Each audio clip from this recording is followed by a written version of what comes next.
Hello बच्चों, सबको नमस्कार। मेरे चैनल में आप सबका स्वागत है। और आज मैं सबसे एक रिक्वेस्ट करना चाहती हूँ कि प्लीज़ आप हमारे चैनल को सब्सक्राइब करिए, और अगर आपको वीडियो अच्छी लगती है तो आप प्लीज़ इसको लाइक करिए, अच्छे कमेंट्स करिए, और अपने दोस्तों के साथ में जो बहुत सारे एग्ज़ाम्स की तैयारी कर रहे हैं, जो सब कंपटीशन एग्ज़ाम्स की तैयारी कर रहे हैं, जो जनरल साइंस पढ़ते हैं, प्लीज़ उनसे आप ये वीडियोस शेयर करिए, क्योंकि शेयर इज़ केयर।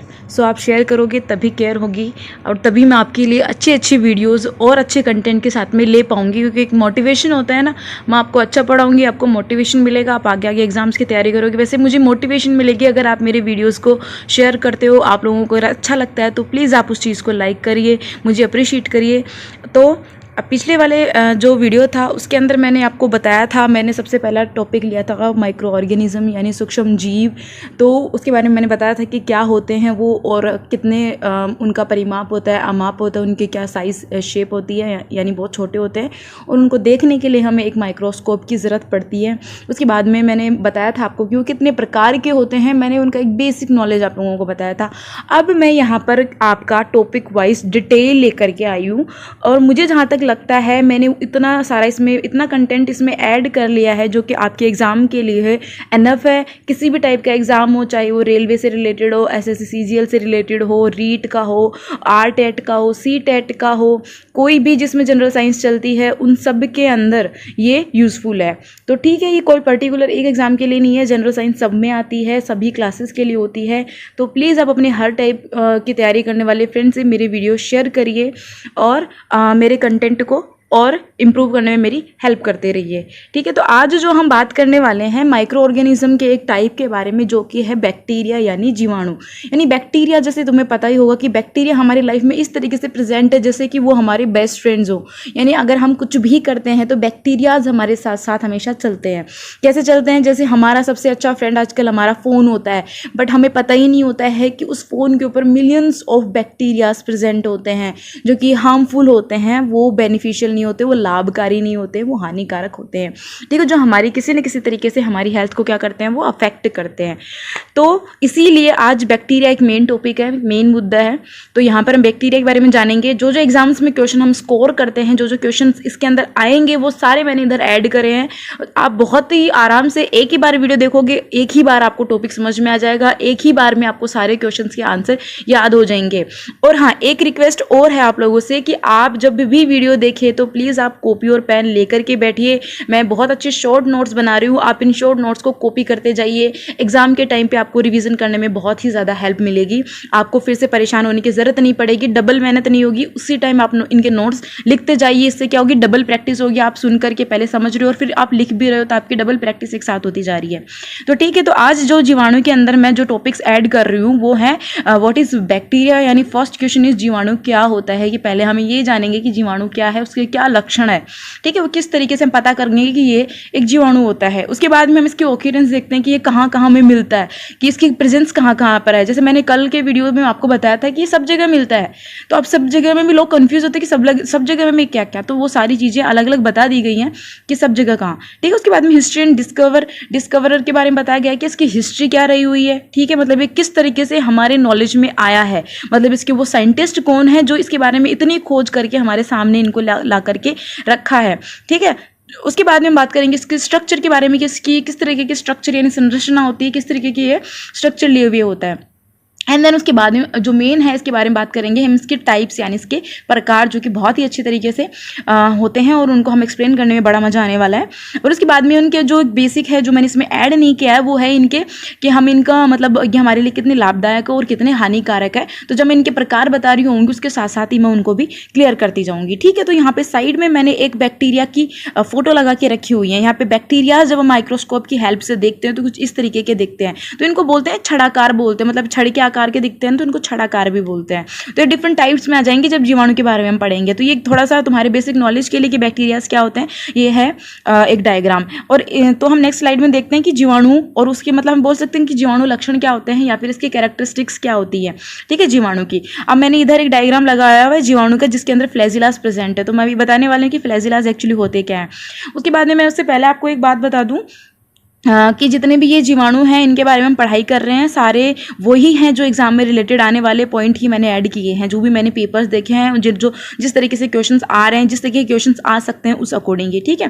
तो इसका जो फर्स्ट टॉपिक है वो लिया हुआ कि सभी जीवाणु मोनेरा जगत में आते हैं। मतलब जितने भी जीवाणु होते हैं वो कौन से किंगडम से रिलेटेड है, तो वो किंगडम कौन सा है, मोनेरा। मतलब इसके बारे में आपने सुना तो होगा कि अपने जितने भी किंगडम्स होते हैं, 5 किंगडम्स के अंदर पूरे यूनिवर्स को डिवाइड करके रखा हुआ है। मतलब यूनिवर्स पूरा कितने 5 किंगडम्स के अंदर डिवाइडेड है। तो जितने भी माइक्रो ऑर्गेनिजम्स होते हैं वो कौन से किंगडम के अंदर आते हैं, वो मोनेरा किंगडम के अंदर आते हैं, ठीक है।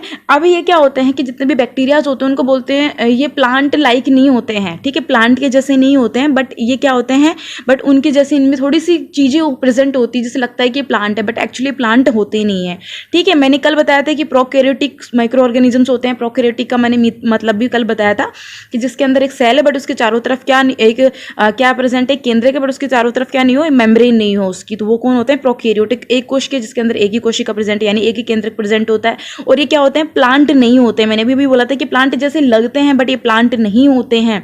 प्लांट नहीं होते क्योंकि जीवाणुओं में कोशिका भित्ति उपस्थित होती है, क्योंकि इसमें जो कोशिका सेल वॉल होती है, ठीक है, कोशिका झिल्ली जो होती है, कोशिका भित्ति इसके अंदर प्रेजेंट होती है। और जो कोशिका भित्ति होती है उसका जो रासायनिक संगठन होता है वो पूरी तरीके से किससे डिफरेंट होता है, पौधों से। मतलब पौधों में भी क्या होती है, कोशिका भित्ति प्रेजेंट होती है, और ये जो जीवाणु होते हैं इनके अंदर भी क्या होती है, कोशिका भित्ति प्रेजेंट होती है। तो इसी वजह से क्या होते हैं, थोड़े से सिमिलरिटी दिखाते हैं ये पौधों से, बट पौधे नहीं होते हैं ये। तो इनमें जो कोशिका भित्ति होती है उसका जो केमिकल कॉम्पोजिशन है, जिस चीज से ये बनी हुई होती है, जो इनका कॉम्पोजिशन होता है वो टोटली डिफरेंट होता है किससे, जितने भी प्लांट्स होते हैं उनके केमिकल कॉम्पोजिशन से। मतलब मैं आप लोगों को बताना चाहूँ तो यहाँ पे जो इसकी कोशिका भित्ति होती है वो काइटिन की बनी हुई होती है। अगर आप लोगों ने सुना हो, काइटिन की बनी हुई होती है, और जो प्लांट की कोशिका भित्ति होती है वो सेल्यूलोज की बनी हुई होती है। तो इससे पता चल गया कि इनका जो केमिकल कंपोजिशन होता है वो बिल्कुल डिफरेंट होता है, ठीक है। अब इनमें होता है एक मुख्य रूप से जनन। जनन क्या होता है कि मतलब ये अपने नंबर को कैसे इंक्रीज करते हैं।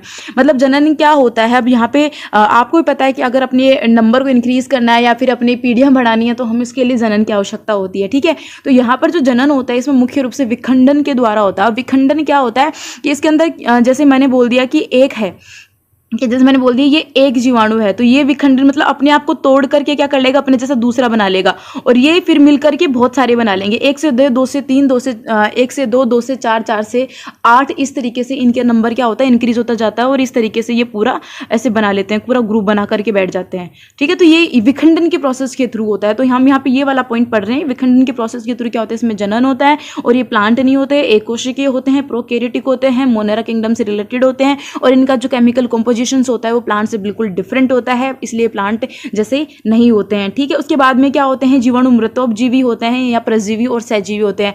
मृतोपजीवी का मतलब होता है जो मरे हुए जीव जंतु होते हैं उनके ऊपर डिपेंडेंट होते हैं। परजीवी मतलब जो दूसरों के ऊपर डिपेंडेंट होते हैं, और सहजीवी जो अपना जीवन अपने हिसाब से ही जीते हैं। मतलब मृतोपजीवी जो अपना भोजन कहाँ से प्राप्त करते हैं, मृत जीवों से। परजीवी मतलब जो दूसरों से अपना भोजन प्राप्त करते हैं, और सहजीवी कौन होते हैं, जो खुद ही अपना भोजन बनाते हैं। तो तीनों तरीके के होते हैं, मृतोपजीवी भी होते हैं, परजीवी भी होते हैं, और सहजीवी भी होते हैं, ठीक है। उसके बाद में मैंने बताया था पहले भी कि जीवाणु क्या होते हैं, ये कभी भी ये अकेला भी मिल जाएगा आपको एक जीवाणु, ठीक है, एक ही जीवाणु भी मिल जाएगा, और जीवाणु का बहुत बड़ा ग्रुप भी मिल जाएगा आपको। बहुत सारे बैक्टीरिया, जैसे अपनी हथेली चेक करेंगे तो हमें मिलियंस ऑफ बैक्टीरियाज मिलेंगे, अपने फोन की स्क्रीन चेक करेंगे तो मिलियंस ऑफ बैक्टीरियाज प्रेजेंट होंगे। तो वो जो मिलियंस ऑफ बैक्टीरियाज है वो ग्रुप में यानी समूह में प्रेजेंट है, और बहुत सारी जगह पे जैसे अपनी बॉडी में जिसकी वजह से कोई डिजीज होती है, कोई चीजें होती हैं, तो वहां पर ये सिर्फ 1 या 2 प्रेजेंट होते हैं। तो जीवाणु अकेले भी हो सकता है और ग्रुप में भी हो सकता है। उसके बाद में मैंने बताया कि इसके अंदर जो जीवाणु में राइबोसोम होता है वो एटीएस टाइप का प्रेजेंट होता है, और ये जो श्वसन का काम करते हैं, रेस्पिरेशन का काम करते हैं, वो किसके थ्रू करते हैं, मीसोसोम करवाता है इनके अंदर। जो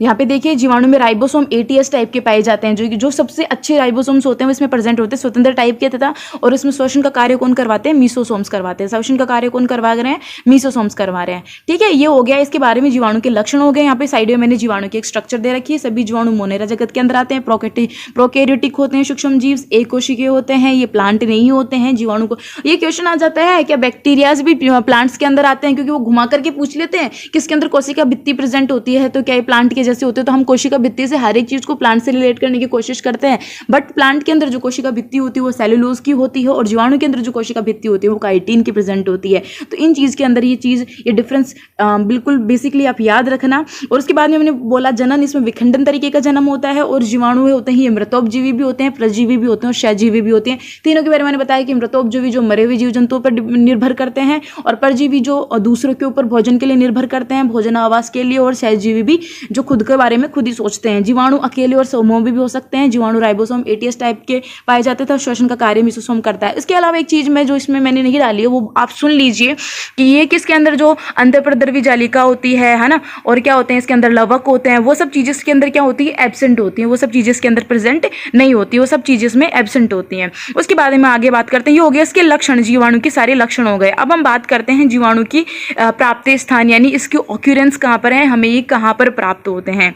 तो जीवाणु के बारे में बात करें तो मैं पहले बता चुकी कि जीवाणु सभी जगह पे मिलेंगे, है ना। तो मैंने इसके लिए पहले लाइन लिखी है कि जीवाणु क्या होते हैं, सर्वव्यापी होते हैं। तो सर्वव्यापी का यही मतलब होता है कि जीवाणु जो सभी जगह पे क्या होंगे, पाए जाएंगे।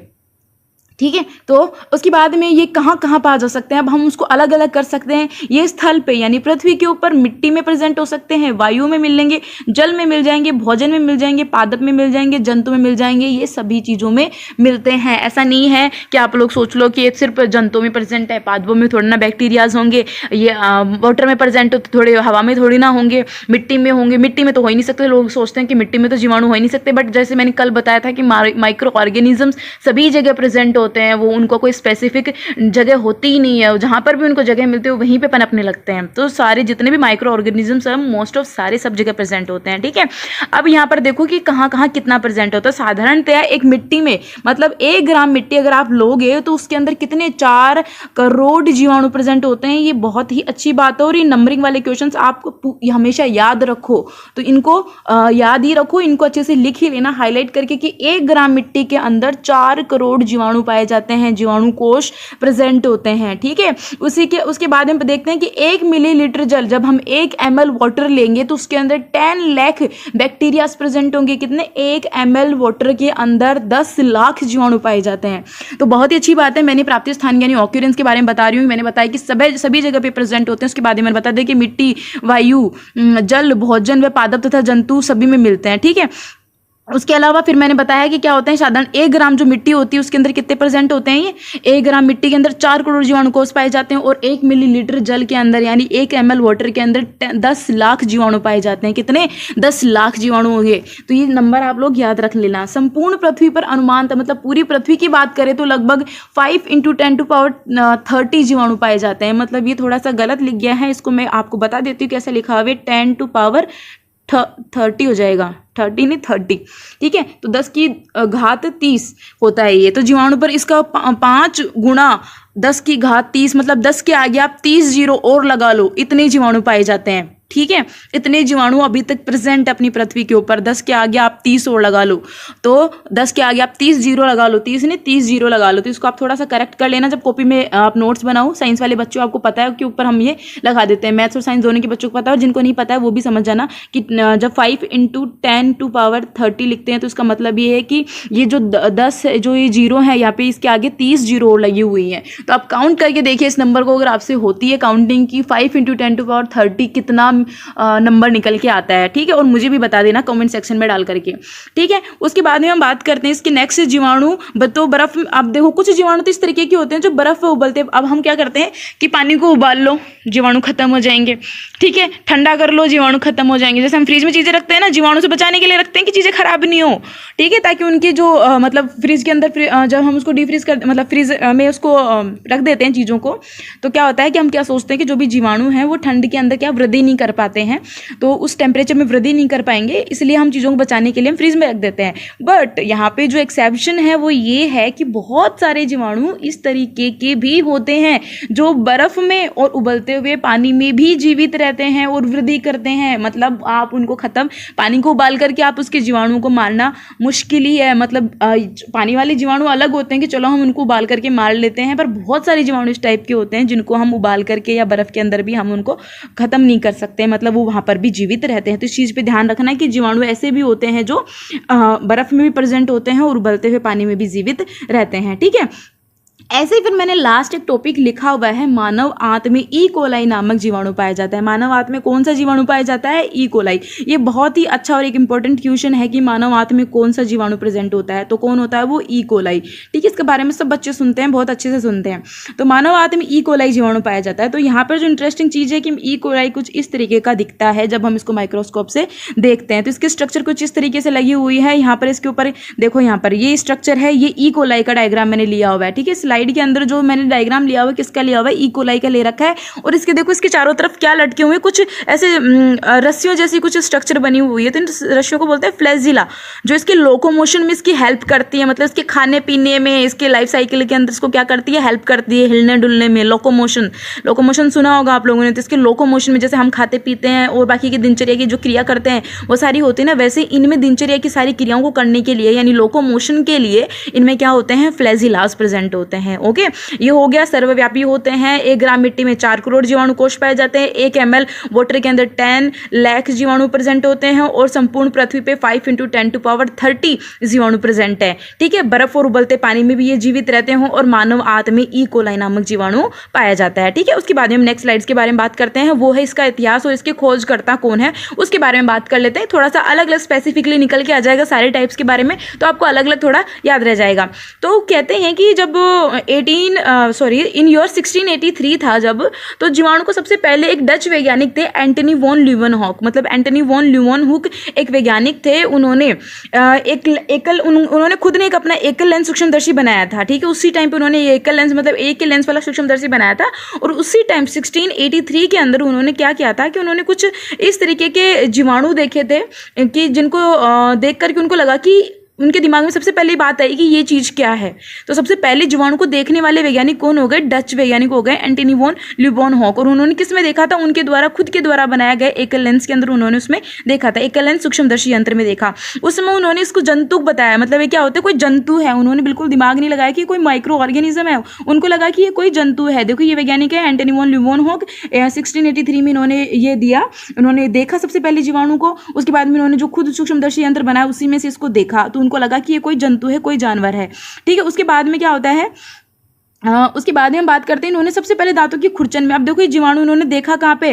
तो इन्होंने देखा दांतों की खुरचन में। मतलब दांतों की खुरचन होती है ना, अपने दांत कैल्शियम कार्बोनेट के बने हुए होते हैं, तो उनकी खुरचन होगी। अभी ऑब्वियसली कार्बोनेट है तो खुरचन भी होगी। जैसे लार होती है, लार के अंदर, और जो जल में जीवाणु होते हैं उनके अंदर उन्होंने सबसे पहले किसको देखा? इन जीवाणुओं को देखा, जिन्होंने नाम दिया टाइनी एनिमलक्यूल्स। इन्होंने क्या नाम दिया? टाइनी एनिमलक्यूल्स। अब इस टाइनी एनिमलक्यूल्स से तुम क्या देखते हो? एनिमल, मतलब उनको क्या लगा कि ये कोई तो एनिमल है, कोई जंतु है, इसीलिए इनको नाम दिया टाइनी। टाइनी मतलब ये बहुत ज्यादा छोटे थे कि उनको देखने के लिए इनको सूक्ष्मदर्शी की जरूरत पड़ रही थी, तो इन्होंने इसको क्या नाम दिया? टाइनी। टाइनी का मतलब होता है छोटा हिंदी के अंदर, तो सूक्ष्म जीव यानी सूक्ष्म। ठीक है, तो टाइनी एनिमल क्यूज। तो आप इसको इस तरीके से भी याद कर सकते हो, टाइनी एनिमल क्यूट करके भी आप इसको ट्रिक वाइज याद कर रख सकते हो, बाकी आपकी मर्जी है। इन्होंने सबसे पहले दांतों की खुरचन में देखा, लार में देखा, जल में देखा इन जीवाणुओं को, और किसकी सहायता से देखा? इनके द्वारा, खुद के द्वारा बनाए गए एकल लेंस सूक्ष्मदर्शी यंत्र के द्वारा देखा। और किसने देखा? इन 1683 के अंदर एंटनी वॉन ल्यूवेनहॉक ने देखा, और इनको क्या नाम दिया? टाइनी एनिमल क्यूल्स इनको नाम दिया गया। ठीक है, इसीलिए, इसी वजह से इनको कहा जाता है जीवाणु का पिता भी, यानी फादर ऑफ बैक्टीरिया। किसको कहा जाता है?